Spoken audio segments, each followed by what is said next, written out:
Hello again, everyone. Michael Zupan with Byte-Size Impressions, and I know I have not been streaming as much as I was, and I know I've not been uploading as much stuff to the website as I was, and the reason for that being is, well, as you can see from the scenery behind me, I'm in a different location. We bought our first house, we've moved in, and I will say, just as a little bit of a side note, the three most stressful things that you can go through in life, so people say, is the whole process leading up to getting married and the reception that you'll have afterwards, especially. That seems to be the major kink and everything.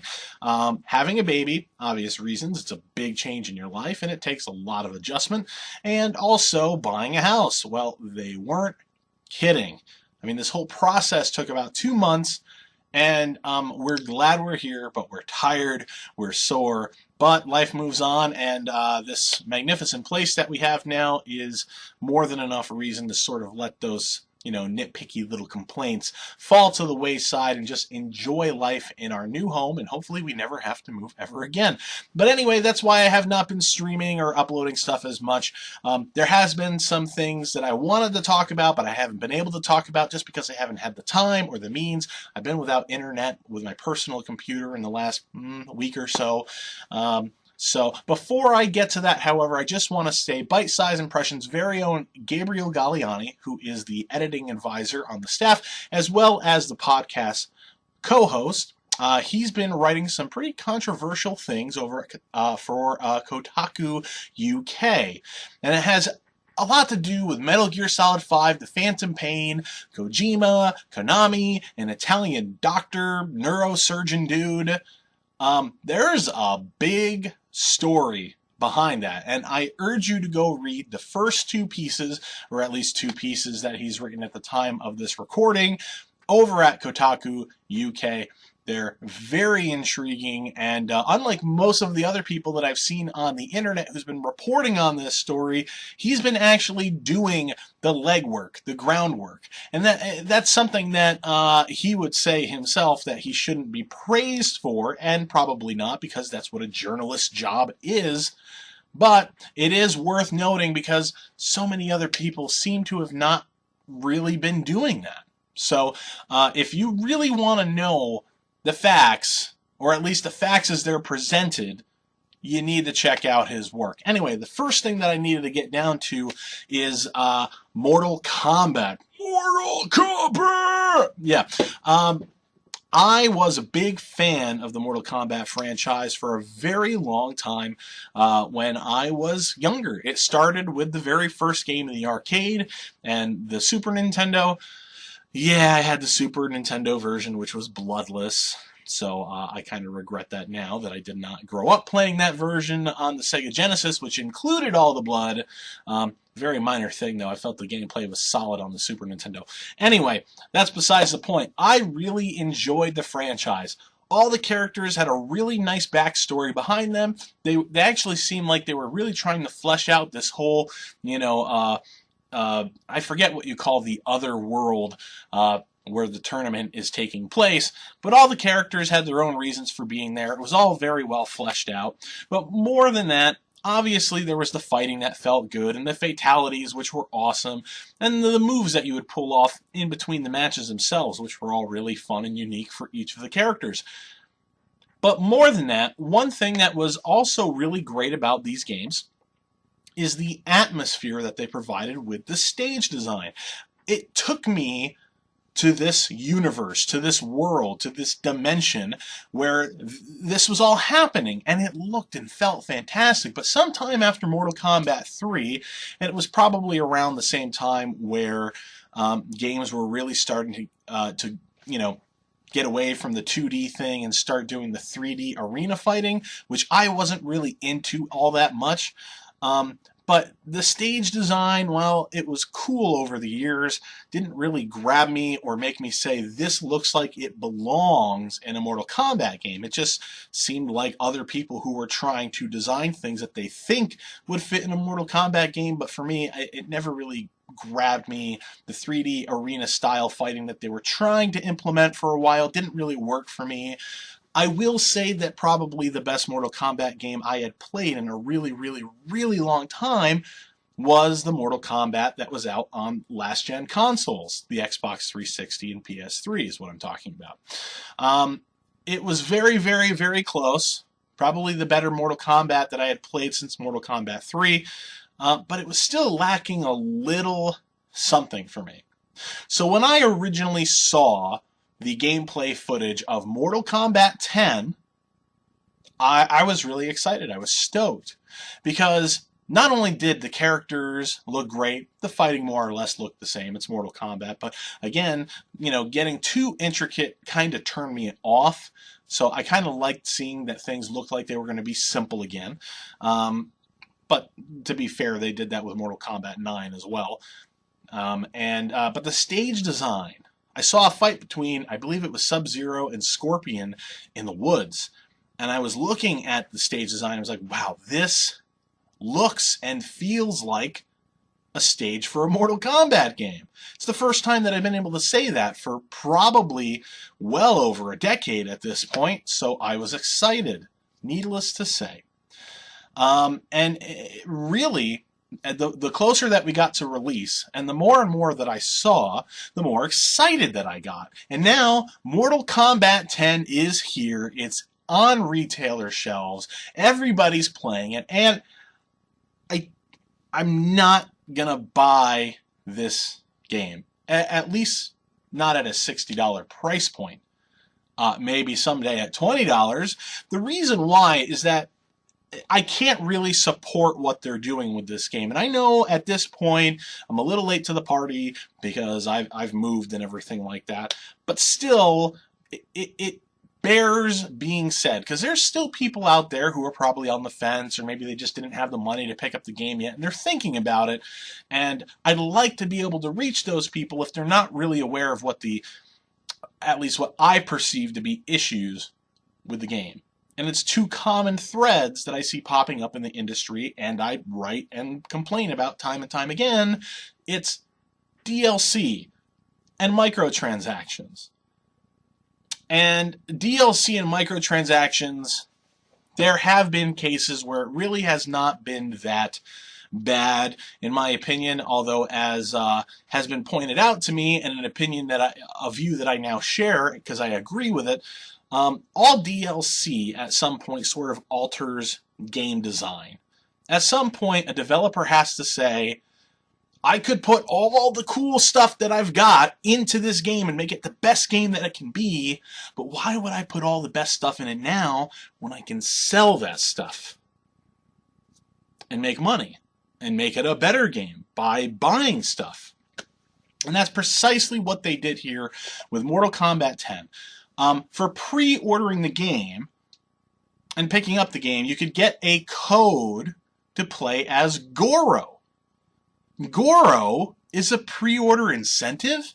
I'm sorry, but this guy, this creature, monster, whatever you want to call him, Goro, has been a part of this franchise since the very first game. He's a fan favorite amongst many.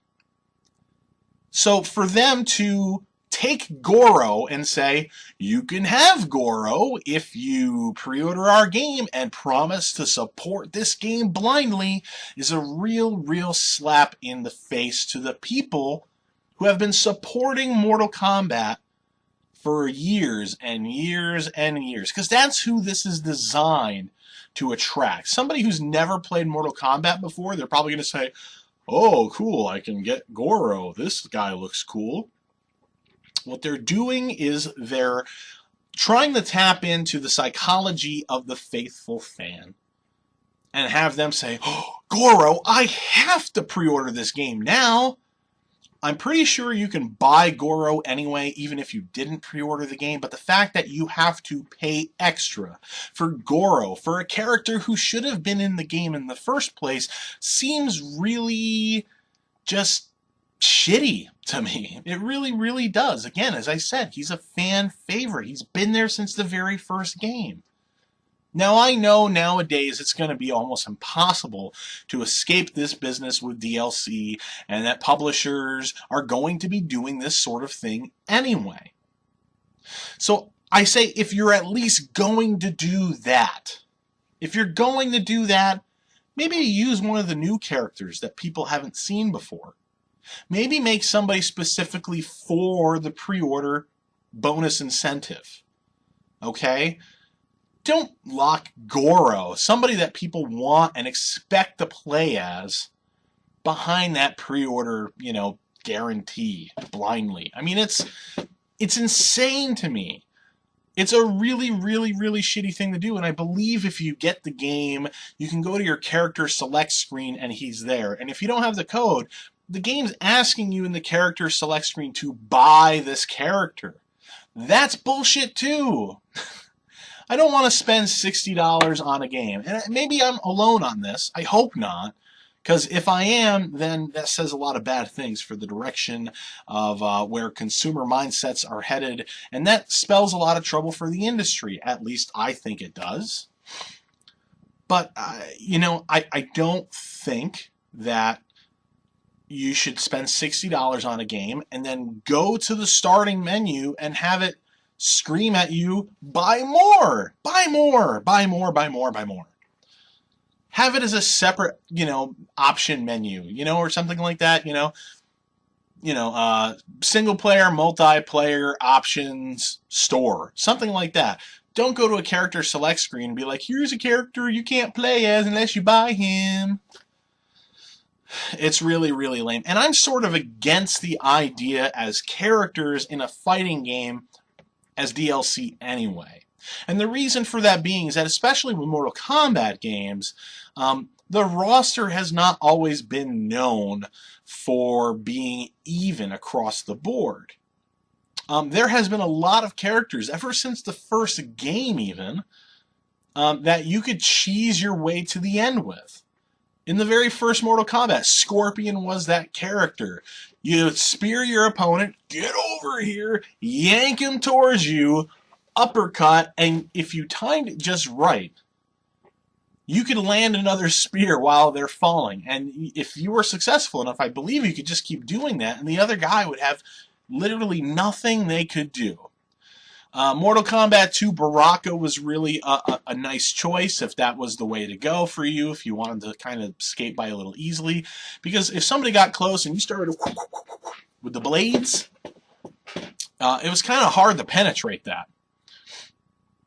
Also in Mortal Kombat 3 there was Cyrax, Mr. I'm going to shoot a green net, which is pretty much the equivalent of Scorpion Spear, except it's got a much more horizontal grasping point. So, I mean, having a character as DLC in a fighting game has the potential to alter the balance of the game. Especially since something like this, people are expecting very heavily to play against other people online. Now, how do you handle that? I don't know how Mortal Kombat 10 handles this. I mean, I don't know if they say, this person bought this character so they can only play against other people who also have this character and have the opportunity to use them. Somehow I doubt that's what they're going for, but even if they did, still, it can change the balance of the game.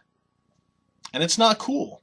So, something else that's really kind of rubbed me the wrong way in regards to Mortal Kombat 10 is the microtransactions. And it's not necessarily that it's doing anything to ruin the game for anyone, but basically in Mortal Kombat 10, in certain aspects of the game, you can earn tokens. And what do you do with these tokens? These tokens, for example, you can use them for performing easier fatality combinations.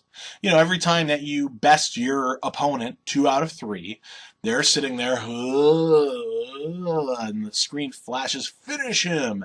And you have to get your controller and you have to punch in, not too lengthy, but a lengthy enough combination of buttons in order to make a fatality move happen. Well, now you can spend this token, and performing the fatality is much, much, much, much easier.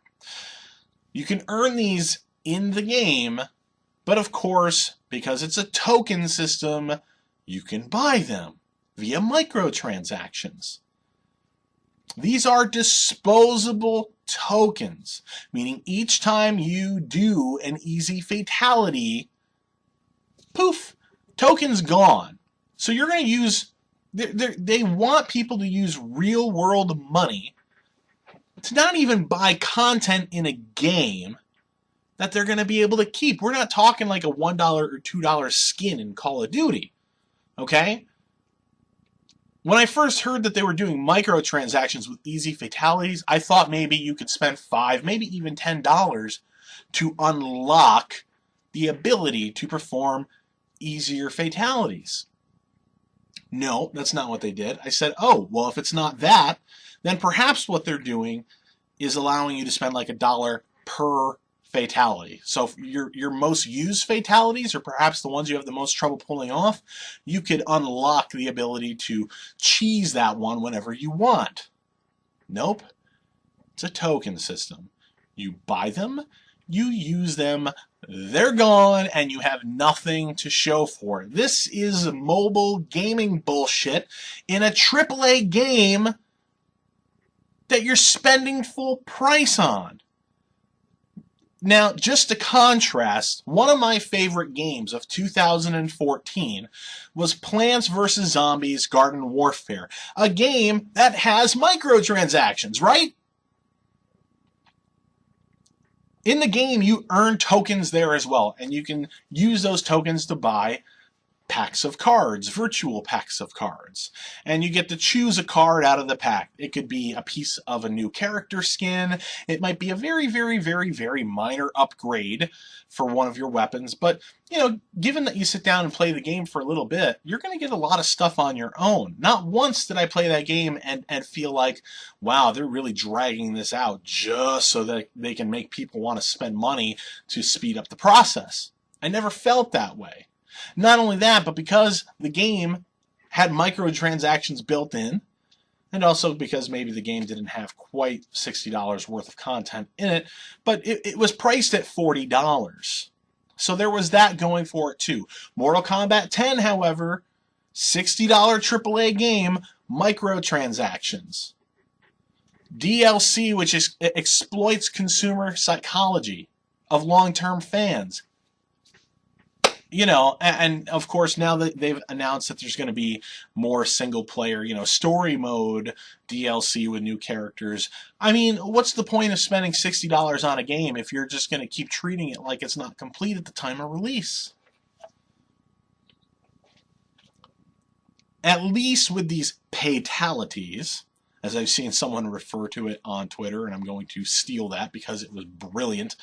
These paytalities, they don't affect the game, which is great, because you actually had to have played and defeated your opponent before you have the ability to use the easier fatality.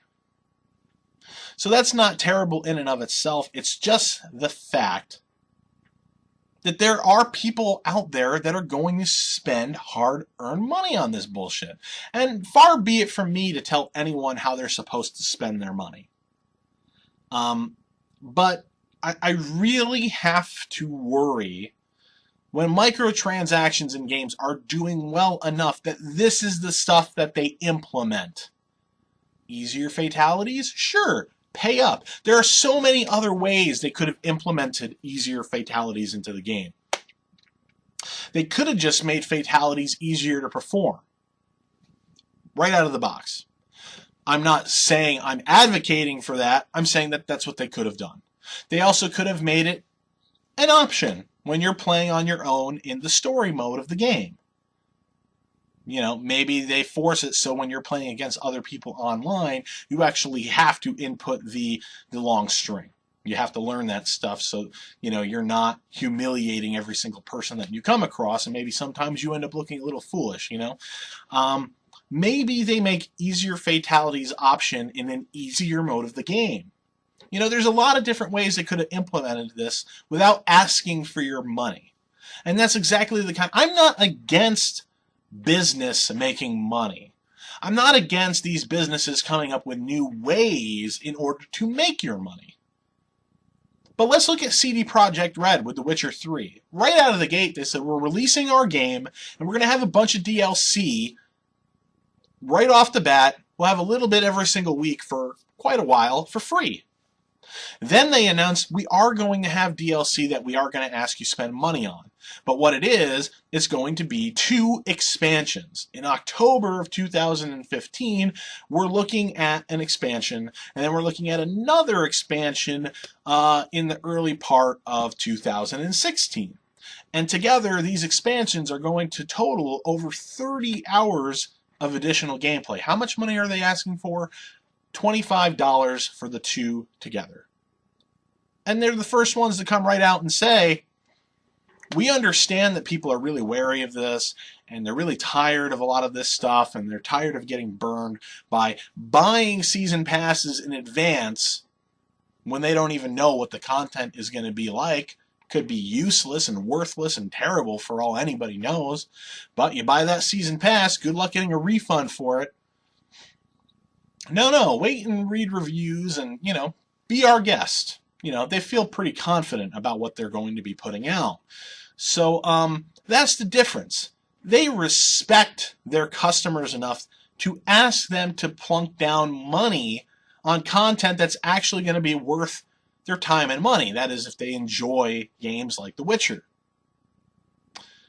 Where Mortal Kombat, no, easier fatalities. Here's Goro, buy him.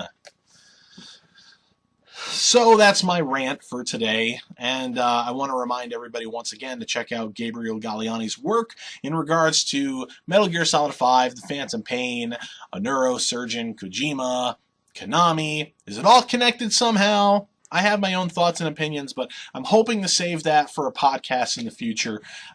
So maybe I'll talk about it, maybe not. Maybe by the time we actually get around to recording, these thoughts and ideas are going to be antiquated, but I'm hoping to discuss it because it can be a really interesting conversation. So thanks again, everybody, for your patience. I know I haven't been around again as much, but new man cave, I'll be streaming there probably tonight. So hope to see you all again soon, everybody. Have a good one.